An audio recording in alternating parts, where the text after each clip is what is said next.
Hello guys, welcome back to my channel. At topic po natin ngayon is about the seaman or seafarer. Para sa mga gusto po na mag-join dito sa Canada,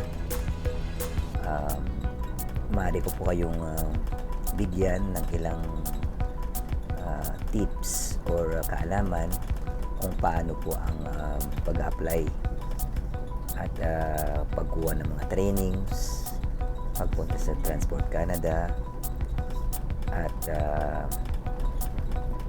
mga ibang bagay pa po na may kinalaman po sa pag-apply po dito sa Canada. Well, this is only a short video, pero dahil po kasi ngayon maalon, so hindi po natin mabibigyan ng magandang detalye ang ibang bagay na nais po nating sabihin.